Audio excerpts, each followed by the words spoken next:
नमस्कार, मैं हूं आर्यन और आप हैं इस समय आर्यन 45 एजुकेशन पर। तो बात कर लेते हैं एक और खबर, डोमिसाइल नीति जो कि है बिहार से। डोमिसाइल नीति को जो है फिर से लागू करने की मांग जो है बिहार में जो है बढ़ गई है। यहाँ से भी देख सकते हैं, वोट दे बिहारी नौकरी ले बाहरी, ये कैसी नीति है। यानी डोमिसाइल नीति जो है फिर से लागू करने की मांग बिहार में काफ़ी तेज़ी से बढ़ गई है। यहाँ से पूरी खबर देख सकते हैं। डोमिसाइल नीति लागू करने के लिए 1 लाख से अधिक शिक्षक अभ्यर्थियों ने लिखा पत्र। अब आप लोग जानते हैं कि TRE 3 की जो है परीक्षा होने वाली है जुलाई में, तो उससे पहले पहले डोमिसाइल नीति लागू करने की मांग जो है बढ़ गई है। 1 लाख से अधिक अभ्यर्थियों ने जो है ऑलरेडी पत्र लिख दिया है। यहाँ से पूरी खबर आप लोग पढ़ सकते हैं।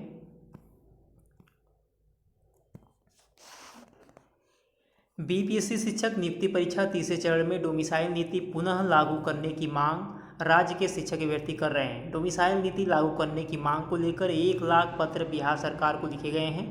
कई लोगों ने मेल तो कई लोगों ने डाक के माध्यम से पत्र भेजा है। इस संबंध में शनिवार को भी एक्स पर अभियान चलाया गया है।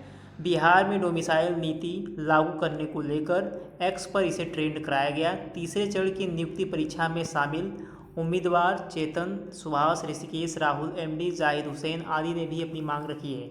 इस संबंध में सभी अभ्यर्थियों ने कहा है कि TRE 1 और TRE 2 में डोमिसाइल नीति हटाने के कारण 50,000 से अधिक गलत लोग बहाल हो गए हैं। इसका खामियाजा बिहार के अभ्यर्थियों को जो है भुगतना पड़ रहा है। इसके साथ ही दोनों TRE में बड़ी गड़बड़ी सामने आ रही है। सभी जिलों से बाहरी अभ्यर्थियों की नौकरी जा रही है। सरकार को गंभीरता से इस मामले को देखना चाहिए। अब ये डोमिसाइल नीति जो है क्यों लागू होनी चाहिए? शिक्षक अभ्यर्थियों ने कहा है कि TRE 1 और TRE 2 में अन्य राज्य के अभ्यर्थियों ने फर्जी निवास, कम मार्क्स का STT CTET प्रमाण पत्र पेश कर जॉब में आ गए।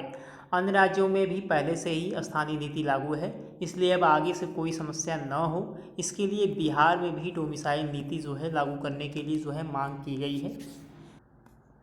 वैसे अगर बात करें डोमिसाइल नीति की, तो लगभग हर राज्य में जो है डोमिसाइल नीति लागू है। आप लोग देख सकते हैं दूसरे राज्यों में इसकी क्या स्थिति है। यूपी की बात करें तो यूपी में दूसरे राज्यों के उन अभ्यर्थियों को ही शिक्षक बनने का मौका दिया जो 5 साल से उत्तर प्रदेश में रह रहे हैं। उत्तराखंड में समूह ग की सीधी भर्ती में वही आवेदन कर सकते हैं जिन्होंने हाई स्कूल और इंटरमीडिएट समकक्ष डिग्री उत्तराखंड से ली है। और यहाँ से देख सकते हैं गुजरात, अरुणाचल प्रदेश, असम, मेघालय में भी ग्रुप C की भर्ती में संबंधित राज्य का अस्थायी निवासी होना अनिवार्य है।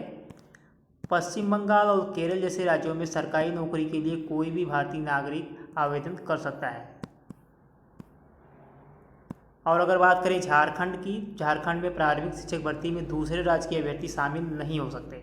हाई स्कूल में अधिकतम 10% सीटों पर ही दूसरे राज्यों के अभ्यर्थी शामिल हो सकते हैं। तो ये है अलग अलग राज्यों में डोमिसाइल नीति किस प्रकार से लागू है, यहाँ से आप लोग देख सकते हैं। तो अब देखना ये है कि क्या बिहार में फिर से डोमिसाइल नीति लागू होती है या नहीं। अगर आप लोगों को जानकारी पसंद आई हो तो वीडियो को लाइक करिएगा और चैनल को ज़रूर सब्सक्राइब करिएगा।